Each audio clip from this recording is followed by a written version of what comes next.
My name is Gill Phillips and I'm the creator of Whose Shoes, a popular approach to co-production.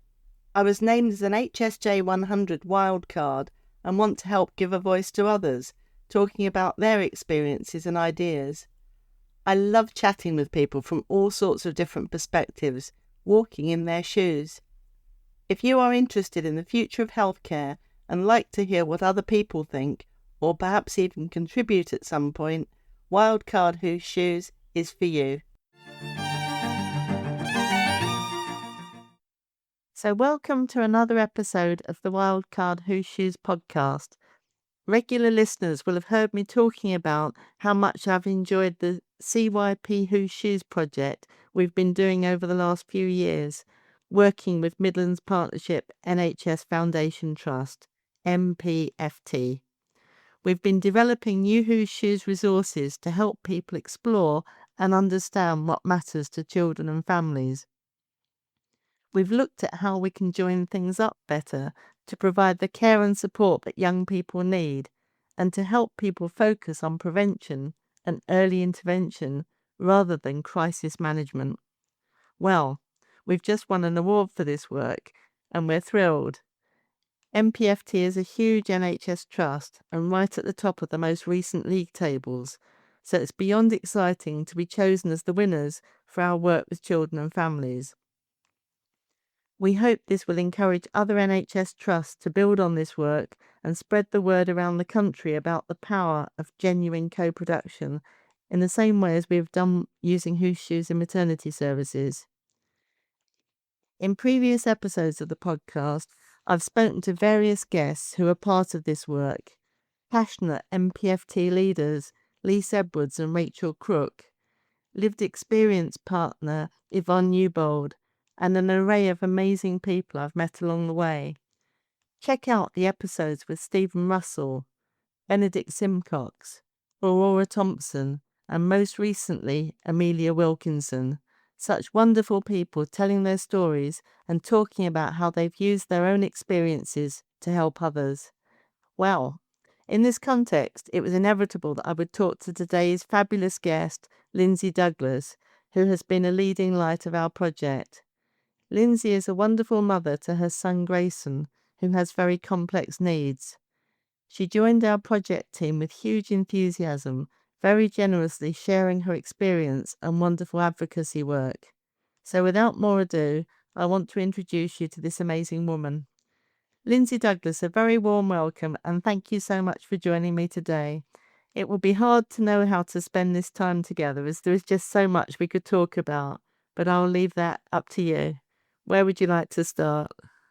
Well, I think that's very brave leaving it up to me, Gill, because you know by now how I like to waffle. As a neurodivergent woman, you press go and then I'll just go all day talking about all of the things that I'm so passionate about and never knowing when to stop.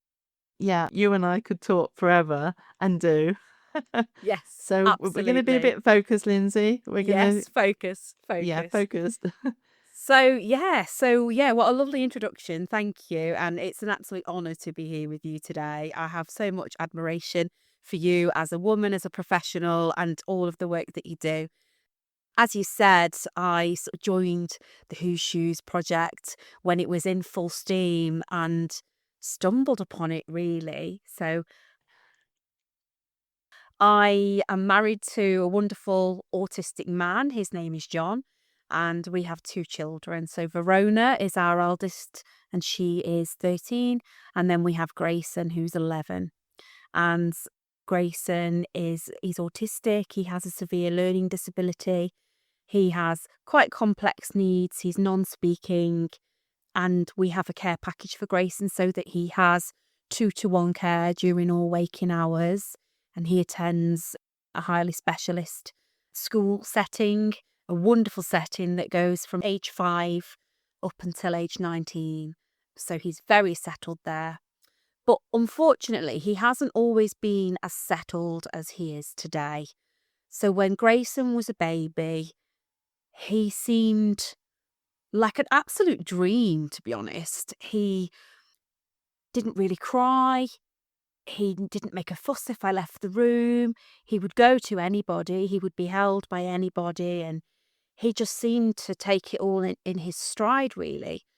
And what I didn't know then, because I really knew quite little about autism and learning disability, I didn't really know any SEND families back then. He wasn't just a good baby, he was missing those early interaction skills that babies develop. Yeah. Those early communication skills, they just weren't there. And as he got a bit older and he became a toddler, we started to see lots of repetitive behaviours, lots of rigidity in the way that he would move and carry himself, little patterns of behaviour that he became quite fixated on. And the big red flag was a lack of development of speech. And Right. he was diagnosed when he was 3 years old. We absolutely sailed through the diagnostic process. I hear lots of stories, particularly as time's gone on and waiting lists have got longer, of parents really having to battle for a diagnosis. But that wasn't the case with us. His needs were so profound that it was spotted quite quickly. And from the first referral, we had a diagnosis within only 6 months.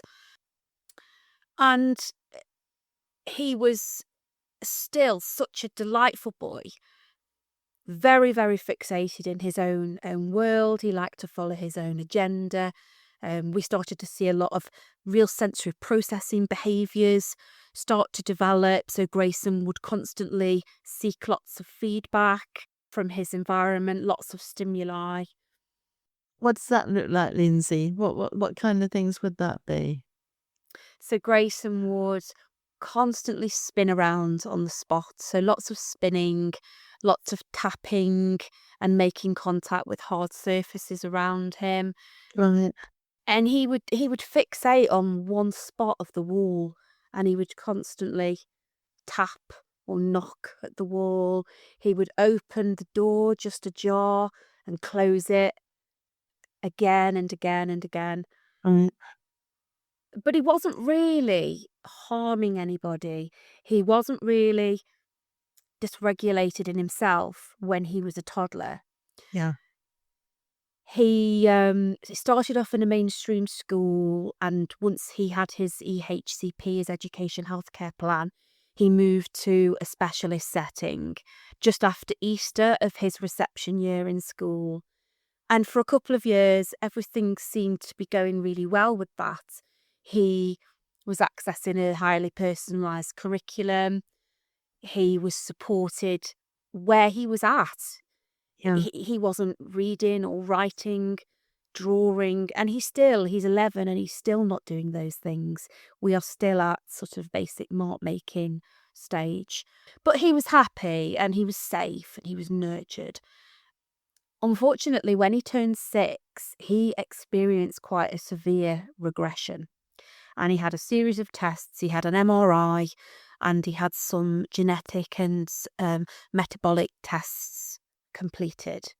And so far, he's 11 now. So far, we still don't have an answer as to why he regressed in such a huge way.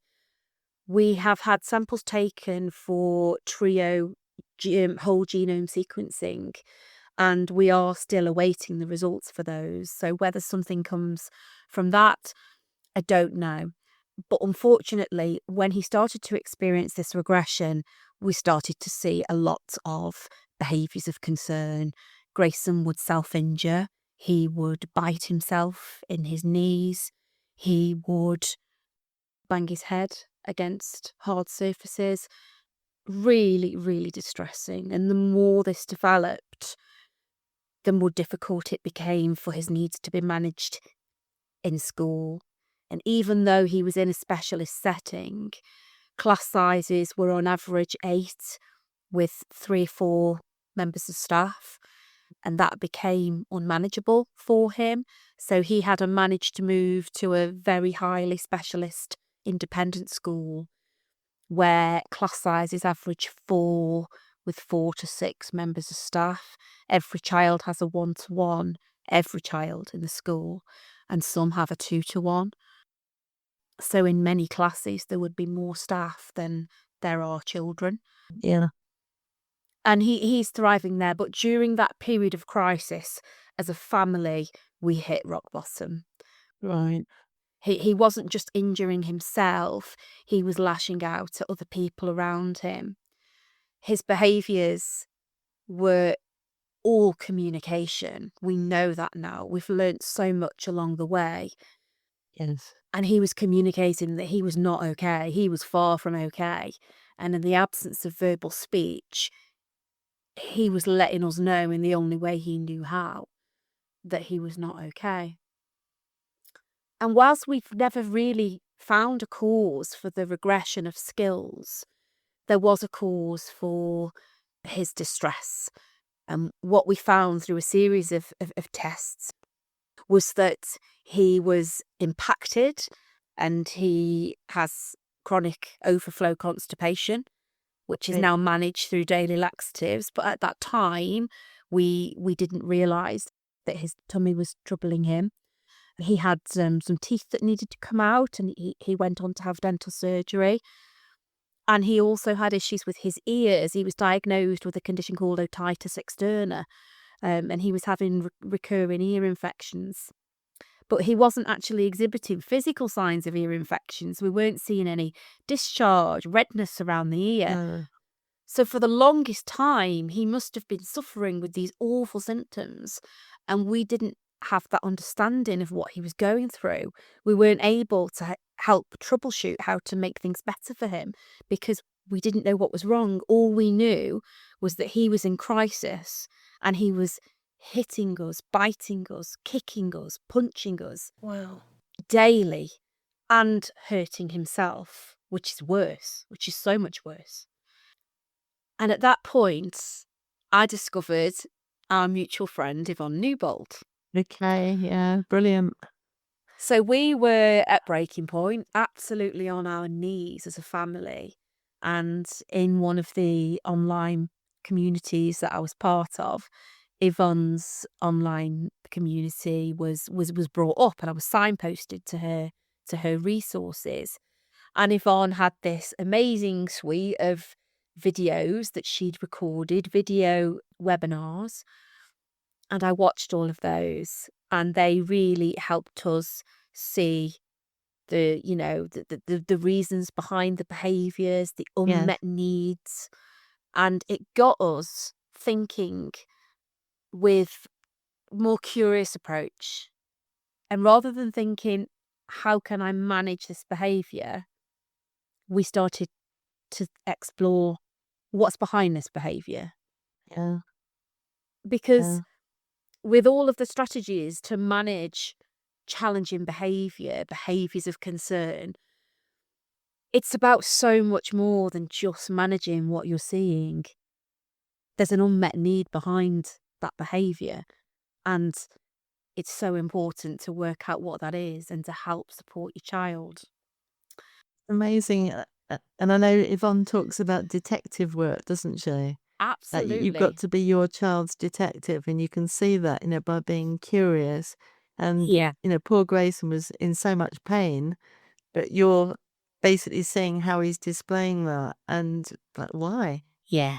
Curiosity is everything, isn't it? I think, in our wider work, just finding out what sits behind people and how they behave is just so important. Yeah, absolutely. So Yvonne's online resources were wonderful in terms of reshaping approach.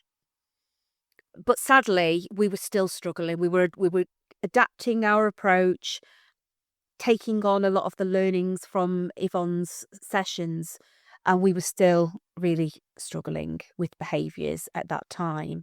And that's when we were referred for DMI support with MPFT. So you've got to explain what DMI support is.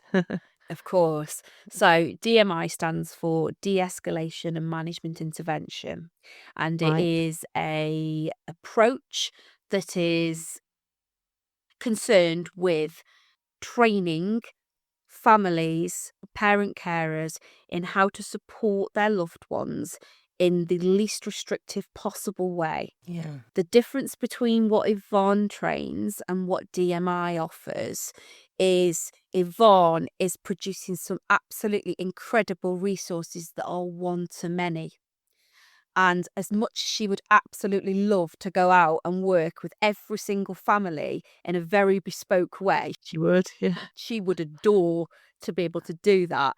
Yeah. She wouldn't have the capacity to be able to go out and do that.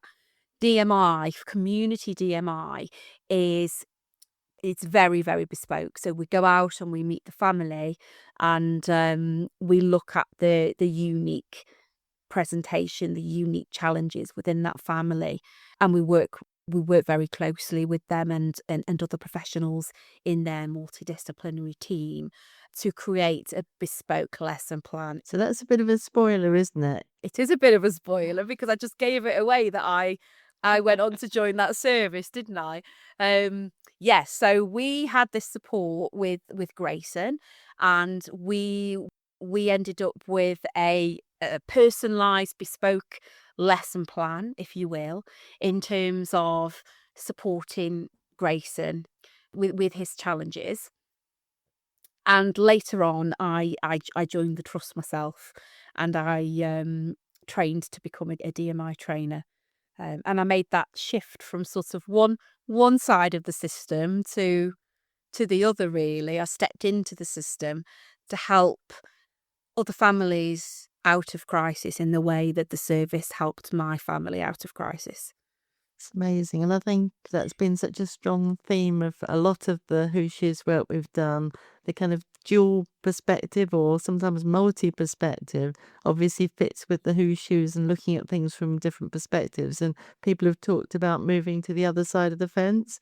And sometimes equally it can be a nurse or someone with professional training who then ends up in just the situation that they've been helping somebody else in, or someone who's diagnosed with a disease who is a doctor. So I think it's such a rich perspective, isn't it, to be able to see both sides of the fence, because it's easy to just stand on one side and see what's wrong with the system, or expect patients to act in different ways and not understand why it's difficult for them. Yeah. So I think your dual perspective, Lindsey, is just so valuable. Thank you. It also helps with breaking down barriers Yes. between families and professionals. When I go and visit a family and I'm supporting them with DMI strategies, I truly live in their world. Yes.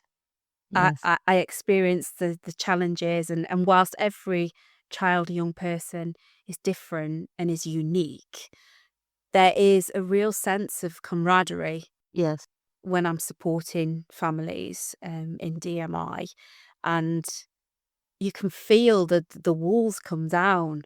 They may have had doors slammed in their faces historically from services, and they may have developed a sense of mistrust in many Yes. ways. Yeah. So there is that sort of position of distrust as soon as you enter the home, really, and there is that sort of skepticism that you can make a real impact for them. And the more we talk and the more I share from my own lived experience, you can feel those walls just come down, and the session ends, on a real positive note. Really, really powerful. Yeah. So lived experience and bringing more lived experience into the workforce, is it happening enough? It's happening. It's definitely happening. I think, and I feel very lucky to be part of MPFT, because I genuinely feel like my lived experience is listened to, it's valued, and it is being incorporated into, service redesign, which is wonderful. I think there is a danger with lived experience, however, in that it can be tokenistic. Yeah. And it can become a bit of a tick box exercise. So can co-production, can't it? People like to think they're doing Absolutely. true co-production, but the real thing is different, isn't it? It is. It's much more in-depth, it's much more inclusive. Yeah, true co-production should be right from the offset as well. Exactly. It should never be a group of professionals that have produced a strategy, a project, and then had it signed off by somebody with lived experience. Like, they need to be involved from the outset for that to be true co-production. To actually shape it rather than just respond to it. That's, yeah. Yeah. Yeah. So lived experience, I don't know.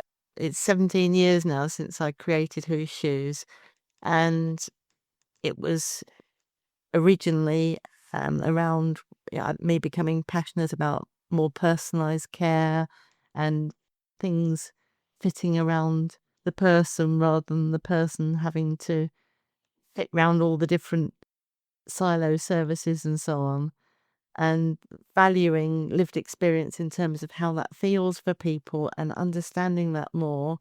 So I think different sectors, if you like, or obviously different organisations are further ahead than others. But I think there's progress, but there's also a lot of lip service and tokenism. So people like you, Lindsey, are sorting that because you're the real deal and you're going out and you're breaking down those barriers, and it's obvious why. I mean, if I went out to those families, I haven't, but I might have all the professional training in the world, but I haven't been in their shoes. I haven't lived in their world, whereas you can. And immediately you've got credibility and immediately you've got that trust and that relationship because you 100% get it rather than just something that's been learnt on a training course or professional scheme of some sort. Yeah, absolutely. Absolutely. I definitely feel that it's valued at MPFT, which is wonderful. One of the things that really warmed me about the Who Shoes work that we've been doing, the Send edition, was how Staffordshire County Council embraced it so warmly, which was wonderful to see. But in terms of an outcome of that, I was so warmed by Staffordshire County Council using the game to host a series of workshops with parent carers from all over the county and use the learnings from those sessions to reshape their send strategy.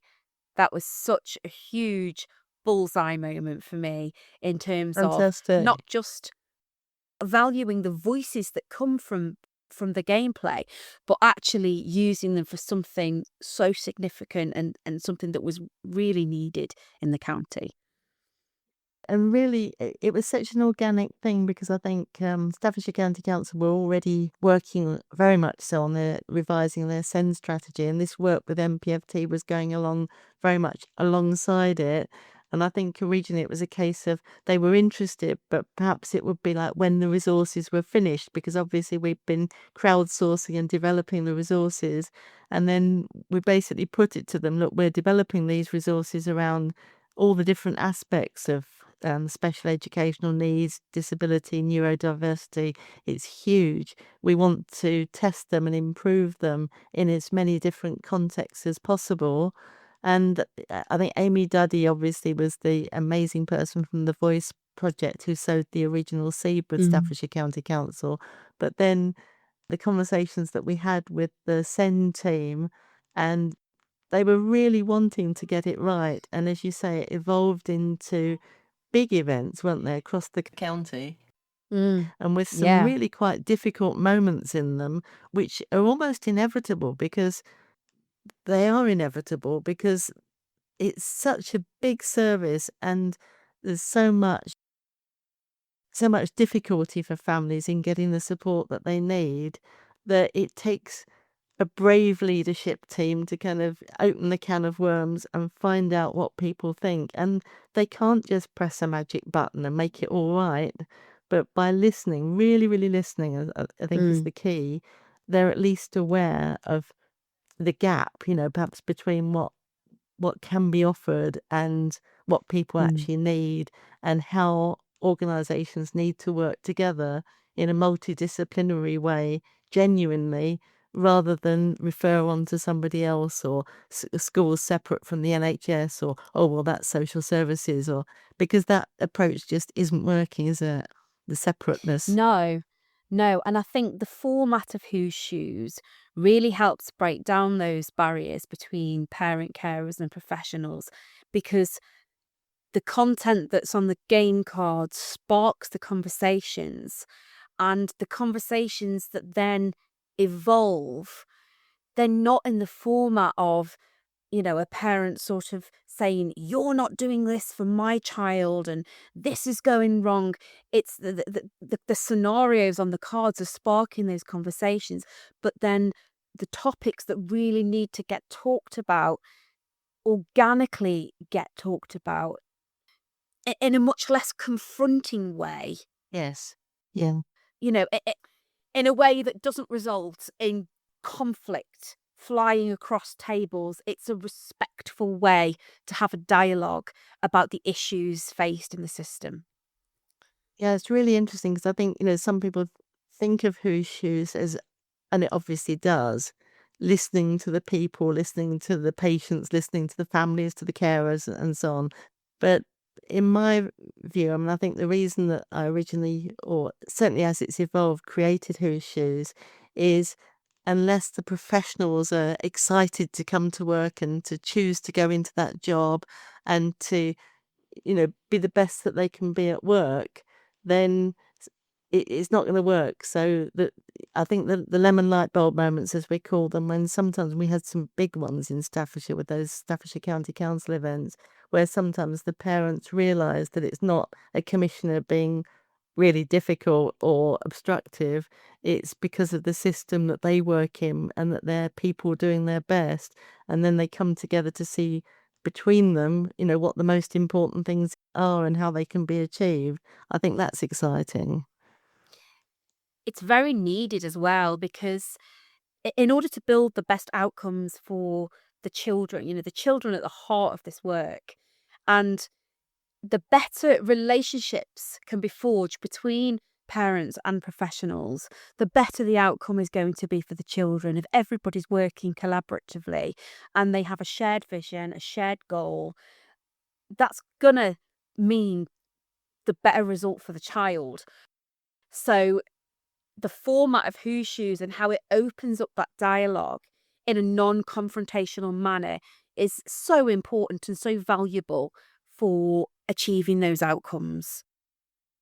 Well, thanks, Lindsay. And it was brilliant. It was really brilliant when you came on board with the project. And my sort of side of the beach ball, if you like, is that when I first met Lisa Edwards and was invited to do this really exciting project, which itself grew in an organic way in terms of quite what topics we could cover, and depending on the energy of the teams and who wanted to be part of it, because I think top down doesn't work. So if Lisa No. said, we've got to do this first and these people have got to come on board with it, then it was the opposite of that. It was drawing people in and intriguing, in particular, the mental health team. Suddenly, well, I thought we were next, and people start to really want to be part of it. For the listeners, we've developed new Whose Shoes resources in a very crowdsourced way, and Lindsay's been part of that. We'll come on to that. Around joining things up generally, because children's services are complex, and for families it can be overwhelming to know where to start and how to navigate the system. And then we did a module around children and young people's mental health. As I say, the mental health team at MPFT really came on board, and I think that was a bit of a turning point in the project. And then we naturally sort of built on that in terms of a module around care experienced children. How do these things affect children if they're in the care system or leaving the care system? And then the final module, at least so far, this big module, I found it quite daunting really, around special educational needs. So when I got offered this opportunity, I immediately thought of my very good friend Yvonne Newbold. Yes. She's not in Staffordshire, she's down in Surrey. But in terms of having a partner in crime to help me do it in the right way and to have access to parent groups and so on, Yvonne and I did this project together from the beginning. So it's sort of come a little bit of a circle in terms of you already knew Yvonne and knew of her work and she'd helped you. How did you get involved in MPFT Whose Shoes? So I was already working at that point as a DMI trainer, and I was still part of Yvonne's online community. And I knew that Yvonne wasn't local to the area. And I was scrolling through my social media one afternoon, and I sort of, skim read as you do when you're just scrolling. You just sort of catch odd little phrases in your peripheral vision, don't you? And I spotted the hashtag MPFT, and it was on Yvonne's online community group, and it stopped me in my tracks, and I thought, oh, I know Yvonne's not local to Stafford. I wonder what she's mentioning about the trust that I work for. And she was promoting the Care Experienced event Oh, right. at MPFT, and it was coming up the following week, and I thought, oh my word, I would love to meet her in person. And she's Right. going to be at an event that's 10 minutes from where I live. So I spoke to my colleague Jim and I said, oh, do you have anything on this particular day? I think this work, it looks really interesting. It could be really relevant to what we do. And I absolutely have to meet this lady, Yvonne Newbold. And he had a free day and he said, yep, let's go along. So we came. We were blown away by Whose Shoes. We loved playing the game. We actually sat at Amy Duddy's table. So we Oh, were on the did you? table that she was facilitating the game. And yeah, we both just fell in love with the approach. And at the end, after we did our pledges, it was announced that the next and final project was going to be send a neurodivergence, and we just looked at each other and said, we have to get involved with that. We have to. So we found Lise at the end of the session. We introduced ourselves and said, we'd love to help. We're happy to help. Of course, then we were warmly welcomed onto the core project team where we met monthly. We got involved in crowdsourcing. That's actually been my favourite part of the whole process since I Really? Yeah. became involved, was the crowdsourcing element, going out to the communities that I'm in. I went along to the National Autistic Society Stafford branch. They have a autism hour at a local soft play centre. And it was Tori and I from the participation team. Been amazing too. She's wonderful. She's so She is wonderful. wonderful. We went along together. We set up a table, and we had parents that were there with their children coming and talking to us about local services, and that we compiled all of that, and that went into the crowdsourcing. Where else did I crowdsource? You seem to be everywhere. I do, don't I? You did seem to be everywhere. That was my perception. What is she doing? Where is she now? So Whose Shoes might have become a little bit of an ADHD hyperfocus topic for me for a period. I don't know if you guessed. That's hilarious. But yes, I was everywhere. I was very, very excited about the crowdsourcing work. And so I was at soft play centres. I was at coffee mornings for parent carers. I went to the head teacher of the school that my children went to. And my colleague Jim and I, we worked with the participation team on a staff event as well, where we had some crowdsourcing from speech and language therapists, learning disability nurses. It was just so wonderful. And compiling all of that with everybody else's work on the Padlet that we used, it was just really rich. And that was what I enjoyed the most. It was having those really rich, diverse conversations from multiple perspectives that all fed into what became the finished product, really. Yeah, that's really interesting to hear. And you were definitely the star of the Padlet. So you were adding lots and lots of things. So just so that people understand what we're talking about, there's a tool called Padlet, which I find brilliant. And I pretty much use it as a Whose Shoes website. So I've got my own, it's called Overview of Whose Shoes.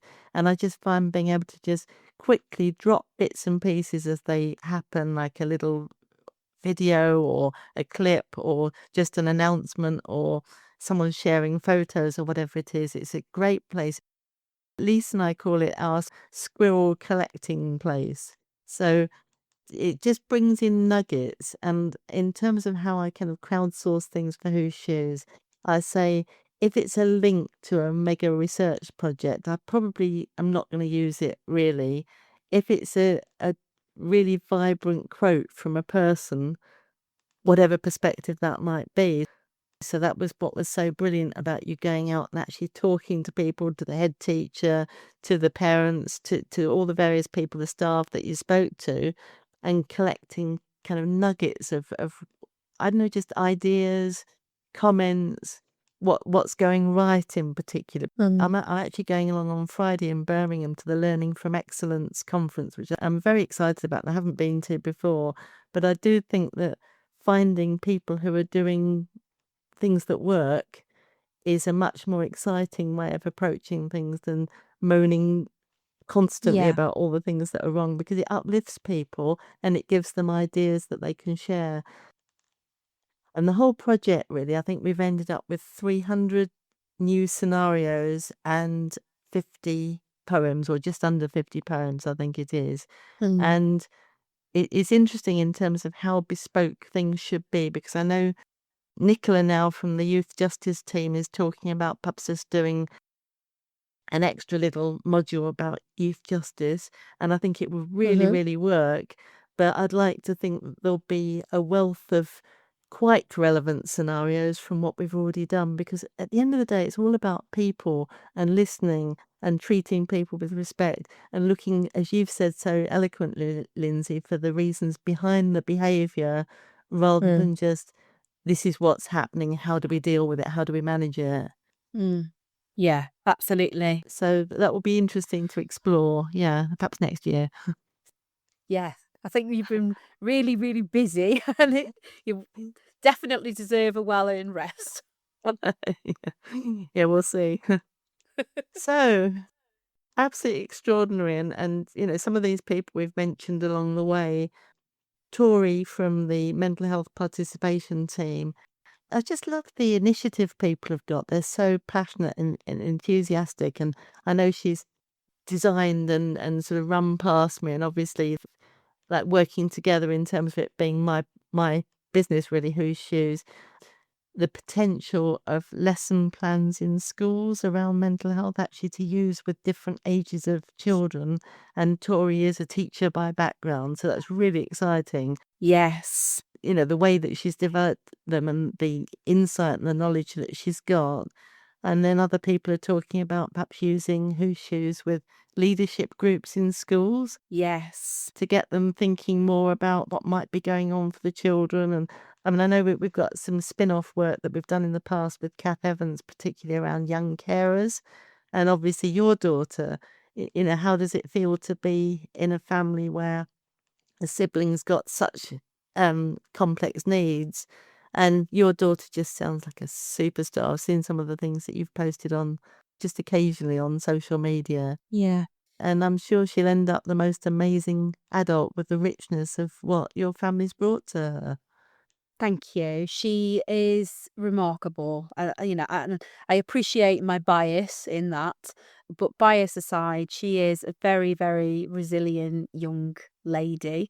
And she is a young lady now. She's just turned 13. And she kind of knows no different. Or she did know no different. But I guess she's getting a little bit older now. And when she's spending time in other people's houses, she's getting a taste for what life might be like, where you can just go and get a glass of water and not worry about putting your glass down on the coffee table Right, yes, yeah. without that being thrown across the room, or the level of hypervigilance that everybody in the family has to have when you're constantly dynamically risk assessing. Yes. It must be exhausting for a child. I didn't grow up like that when I was a child. That wasn't my experience of family life. I grew up with a brother, but neither of us had additional needs. And I can't imagine being a child and having to have the level of hypervigilance that my daughter has to have. Yeah. But she just gets on with it, and she gets on with it with she she reminds me of the analogy of the graceful swan. The graceful swan that's furiously pedaling under the surface, Yeah. but looks like they have it all together above that waterline. Extraordinary. And she does. She gets on with it. When I'm driving home from school with Grayson, because she goes to high school and she walks home. So she's usually home before I get back from Grayson's school with him. And if it's a dry day, we'll go straight to the garden because Grayson loves being outside. But if it's raining and we need to come straight into the house, I'll give her a call. And all I have to say is I'm 5 minutes away with Grayson and we're going to need to come straight inside. She knows exactly what she needs to do. Anything that's kind of around, she needs to move the remote control into the box. She knows that any mugs or any cups need to be away, out of his reach. And she just gets on with doing that. Right. She has that brief half an hour when she gets back from school where she can just be a normal kid and she can just get a snack and get a drink and sit and just relax. But then Yes. when he's home, that hypervigilance really has to kick back in and she just knows and gets on with it. But we've worked very hard and we've fought very hard to have an infrastructure of services around not only Grayson, but also Verona, so that we have PAs for Grayson.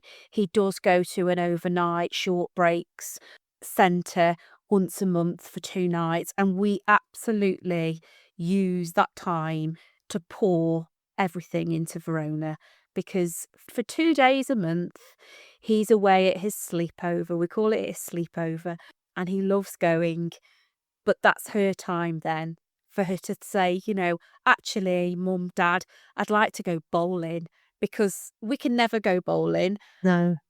Or, she can have her friends round for a sleepover because she can never do that usually.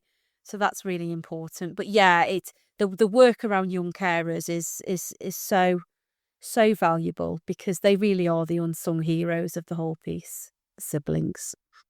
I'm glad you've talked about that because I think we haven't really talked or hadn't talked enough about the needs of the whole family and how the more support can be geared up for the whole family rather than just picking out one person or one condition as if that's in isolation. That's Yeah. so important. It really is. And I see this professionally with the work that I do with families in DMI support. When a referral comes into the DMI team, families are struggling, they're feeling lost, they're feeling overwhelmed.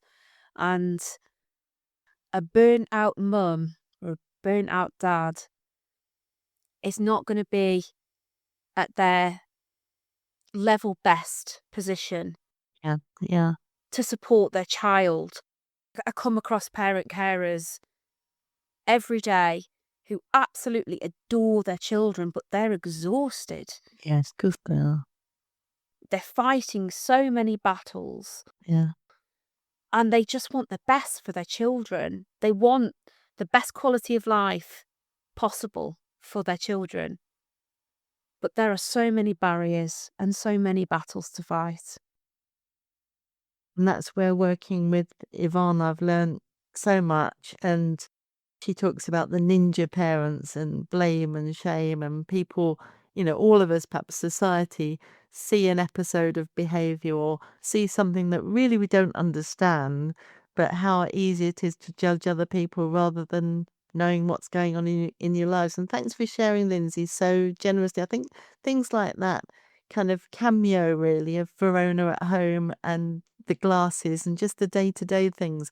I think that's incredibly impactful in terms of sharing that day-to-day insight alongside the big, more obvious, condition-based things that people might think they know more about, or it's how it affects families, isn't it? And what the Yeah. day-to-day reality is like and what you can do about that and what support might really, really help. Yeah. I mean, Christmas is a really good example of what we've been talking about. So Verona's a bit older now, and as she's gotten older, things have gotten easier. She's got a much better understanding of why things are different for us. But Yes. Christmas is a real interesting time of year for families like mine. And, we have 2 Christmas trees. We have a freestanding Christmas tree, and then we have a half Christmas tree that is wall mountable. And every year we take a decision as to whether or not it's a freestanding tree year or not, based on how settled Grayson is. Yes. If he's had a lot of periods of dysregulation in the run up to Christmas, we're not brave enough to put that tree up. It's going to Mm. go flying across the room numerous times a day if he's not in that good place in himself. For the past 3 Christmases, we've had the freestanding tree, and that's, I really do see that as a mark of success Oh, and achievement. We've achieved that as a family. It is safe enough to put the tree up.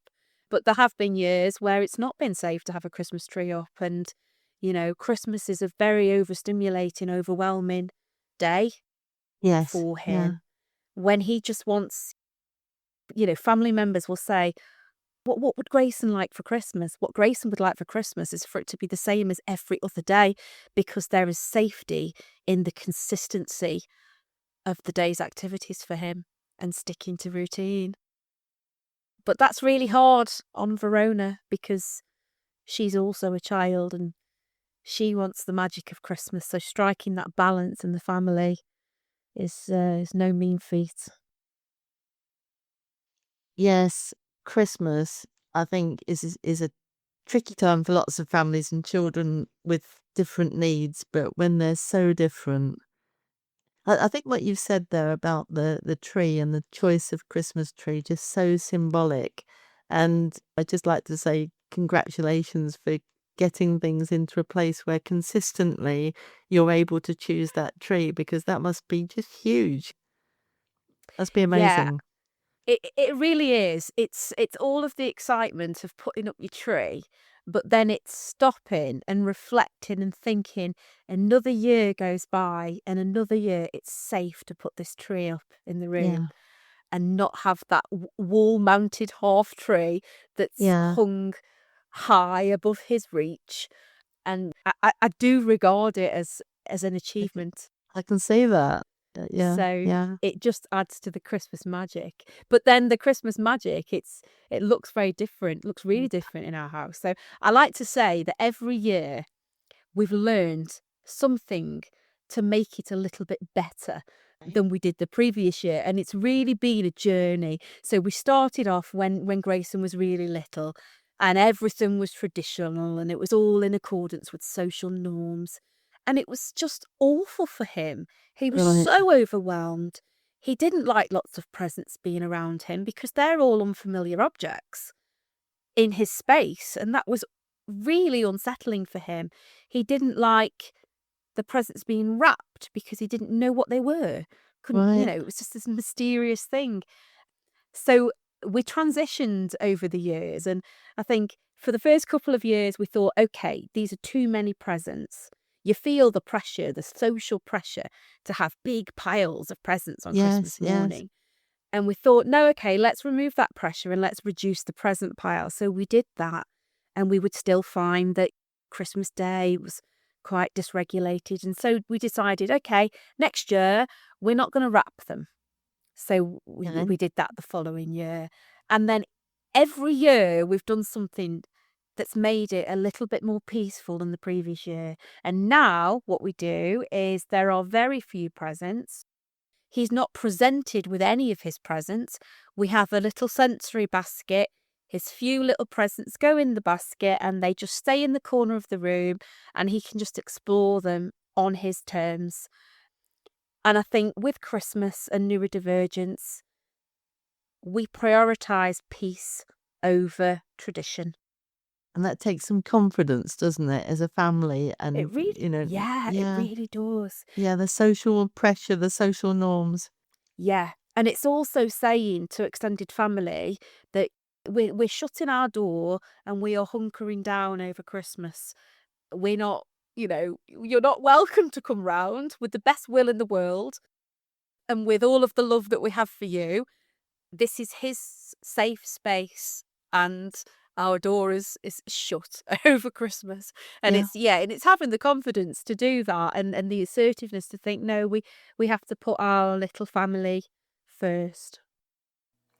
Well, that's just so powerful. And I think it brings us back to DMI, de-escalation and management intervention, that you were talking about earlier, Lindsey.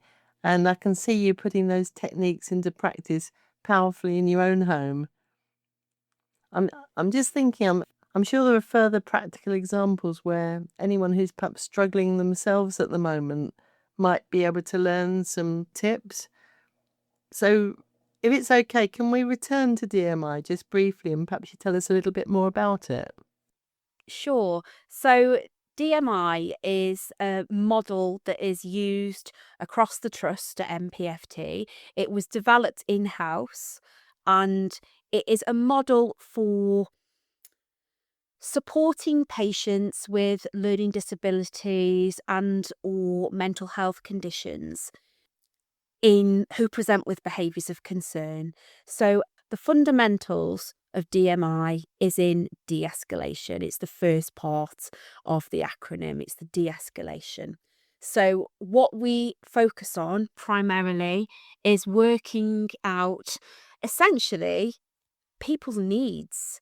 It's looking at behaviour as a form of communication and trying to understand what's underpinning behaviours of concern. So across the trust, our staff members are trained in DMI, but more recently it has developed into a community service as well. So when we have a staff training course, that training group will learn the whole syllabus of DMI because they're working with patients across the trust who have a range of needs.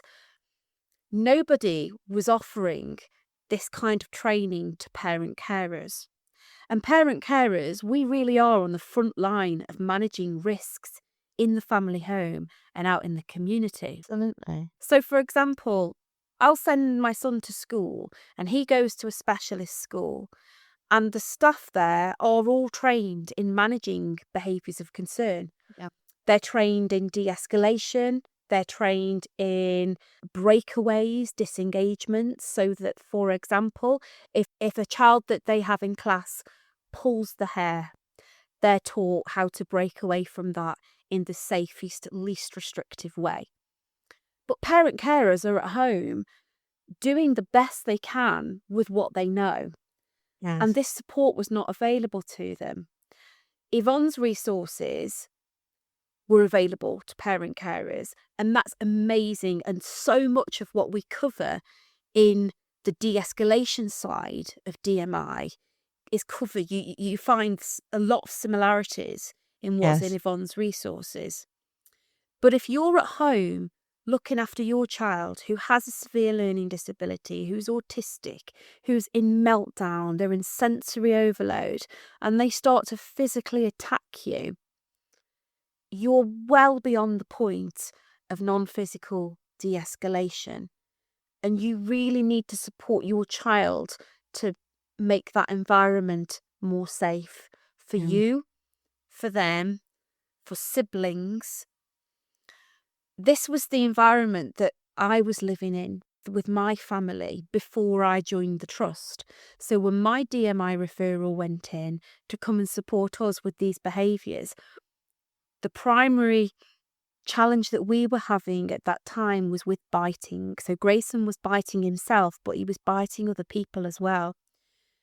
We had an incident where my husband, Grayson's dad, was bitten in the ear, and he had to go off to A&E and have a tetanus shot. Goodness.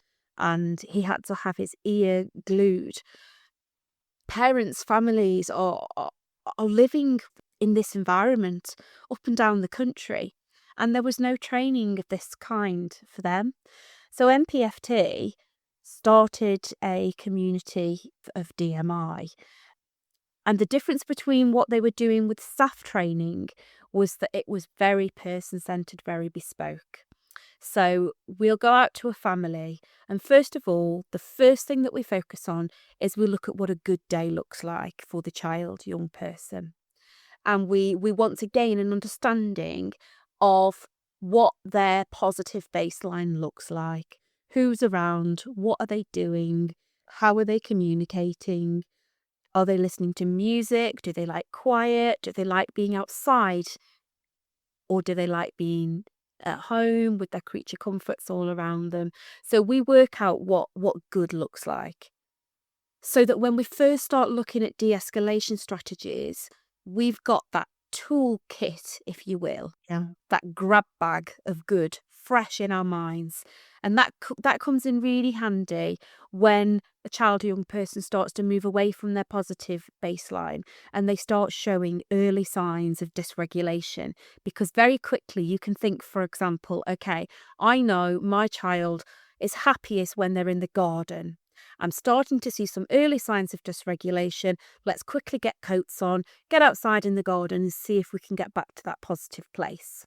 So it starts with that kind of mindset, really. And then if that doesn't work, it's time to adopt what we call a parent detective approach, which is very much in line with what Yvonne talks about in her resources. And it's rooted in positive behaviour support, really. So it's thinking about behaviours as all having a function. And so it's looking at what function that serves. A personal example that I always talk about in training is my son. And I've talked before about him being very, very sensory seeking. So he would run at a wall and he would hit the wall with force, with so much force and with such repetition that he would cause bleeding to his knuckles, bruising around his wrists. It was really distressing. And we were able to identify that had a sensory function for him. He needed that feedback.